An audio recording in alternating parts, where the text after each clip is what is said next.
Hello, welcome back to my YouTube channel. And if you're new here, my name is Denatiano. I've been a virtual assistant since 2022. I've been an online business manager since 2024. And I've been a virtual assistant mentor since 2025. So today I'm going to talk about what recruiters notice first in virtual assistants. And this means what they notice before they get to meet you.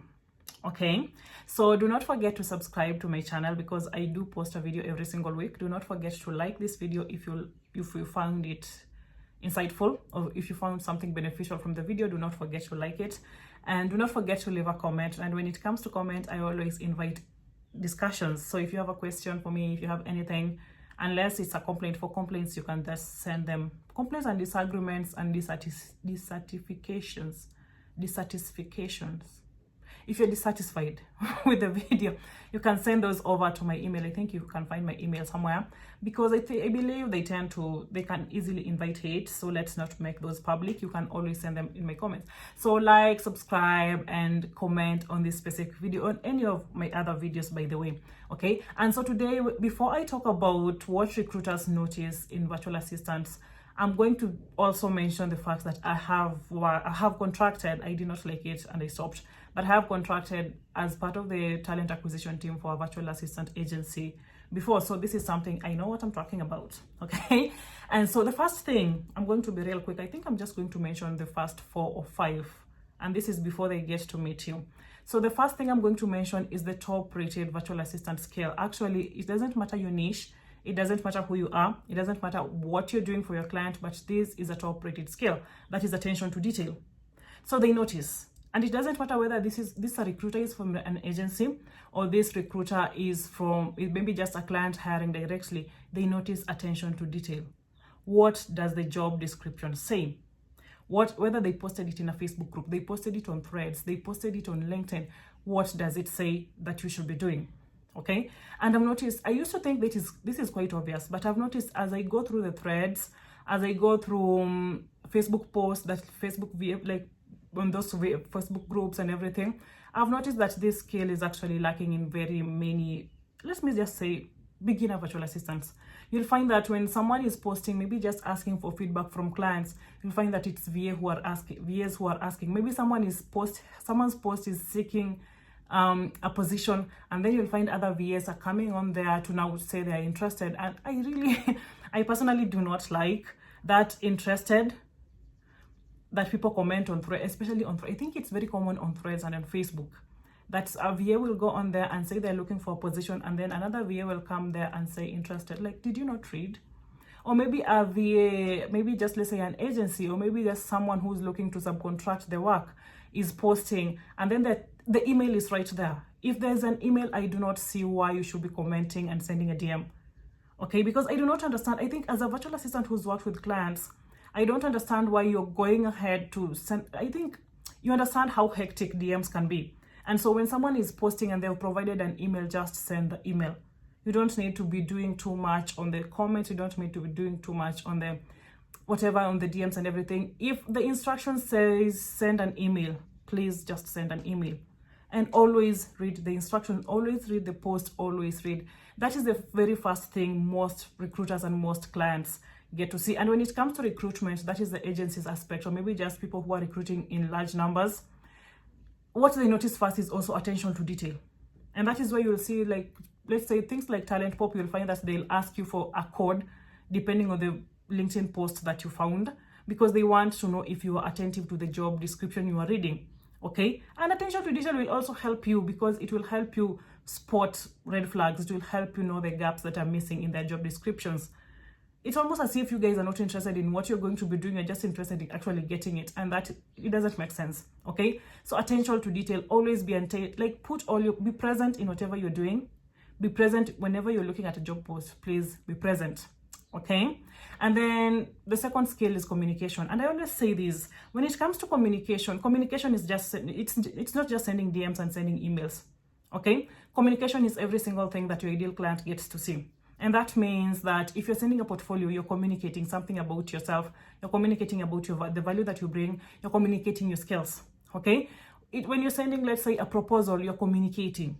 When you're sending the emails, you're communicating, obviously. When you're sending the DMs, you're communicating. In the discovery call, you will be communicating. In the interview, you're communicating. When you're writing comments, you're communicating. How you show up on your social media, how you show up online, is you communicating something about your personality, something about your skills, something about the value that you bring. Every single thing that your ideal clients get to see is you communicating, okay? So you need to go through one by one and pick and decide what you want to communicate, and that is what we call positioning, and then pick who you want to communicate it to, okay? So communicating is a great skill, okay? And I know when I was working as a talent acquisition team, even including how you respond in those like assessments, is you also communicating, okay? So communication is way broader than just writing messages, and so figure out a way in which you go direct to the point. One, you should be clear, okay? That is something that recruiters notice. You should be clear. And then two, you should be concise, straight to the point and very clear on what you're trying to say, okay? So when you're working in communication, it doesn't matter how you're communicating or with medium you're using to communicate with your ideal clients, and when you're trying to find your clients, but do ensure that you're communicating clearly and concisely, okay? Because people are busy, okay? But how you communicate is something that most recruiters and most ideal clients, or rather most potential clients, are looking for, okay? And then number three is, I'm going to say, I have confidence and I have like authenticity. So I'm going to start with confidence because I mentioned that they have not met you yet, okay? And so when it comes to confidence, how you communicate, okay, I think it links to communication, but now this is different. How you communicate in your posts, how you write your comments, how you write your portfolio, how you write the proposal, how you write your messages. That tells your recruiters, or rather the ideal client, how confident you are in your skills. And it's that confidence in your own skills that will make them be confident in your skills as well, and be confident in that decision to maybe get on a discovery call with you, to get into that interview with you. So how confidently you communicate your value and how confidently you communicate the results. And I think I've talked about it. I think it was on a TikTok video. I talked about ownership as a skill.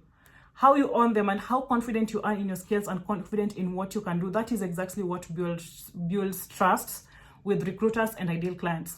Okay, so confidence is a huge thing, and I'm not talking about being arrogant and going and saying I can do this and doing all that. No, there's just a way you can communicate your confidence even before the client gets to meet you, and you do that with every single thing that you send them. That is the DMs, you do that with the emails, you do that with them, every single thing that I mentioned in communication. So do it confidently, do it knowing and believing that you can get results for clients, because it's that confidence that will help them, okay, that will just help them trust you easier and will help them jump on that discovery call with you and maybe hire you, okay? And then now let's go to authenticity. I think in this age of AI, this is kind of obvious. So be yourself. Stop sounding like a robot. Please stop sounding like a robot. And I can promise you, I think I made a post before. That is the post that I got 4 clients from one LinkedIn post. And I think like authenticity goes a long way. It doesn't matter whether it's in your proposal, as long as you're communicating results, that is one, but you're communicating them in your own way. Authenticity goes a long way when it comes to getting hired, okay? So be yourself. Don't be performative or anything. And even if they're looking for someone performative, that's their loss. If you're someone who's authentic and they're looking for someone performative, that is their loss, okay? You will find your people, because but virtual assistant industry it's broad, okay? There is enough, like there is enough for cake for all of us. And so sometimes you just find yourself that you're getting rejected and you feel like you should be sounding like a different way. And that also comes in terms of, I think I get this question a lot, whether or not I use VPN when applying. And my answer is usually I use VPN when doing the job, okay? Because I don't want to go back and forth every single time I'm trying to log into my client's account. I don't want that back and forth, like distracting them every single time I need to log in for them to give me a code. And so I time block myself and my work. And so whenever I'm working, I tend to just, for this, if the client is from Ireland, my VPN will be reading Ireland. If they're from let's say London, my VPN will be reading London. If they're from New York, my VPN will be reading New York. I use VPN to work, to protect my clients' time and their accounts as well.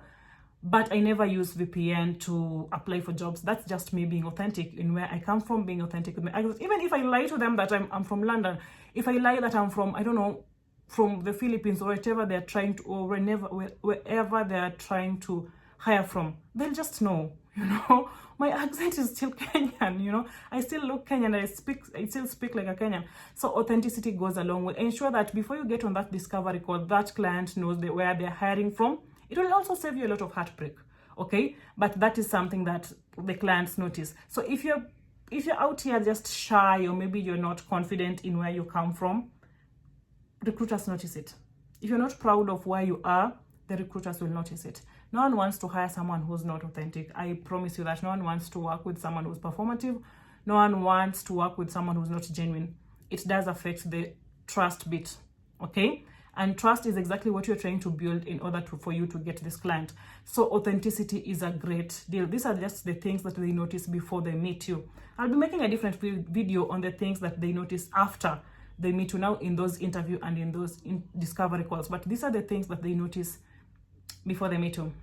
I hope you find this video specifically insightful and important and useful, because there is more to come, okay? So go out there and work on these 4 things, because the clients see this, and it might be why you're getting rejected before they even get to see you. So please go work on those 4 things, and I will see you on the next one, okay?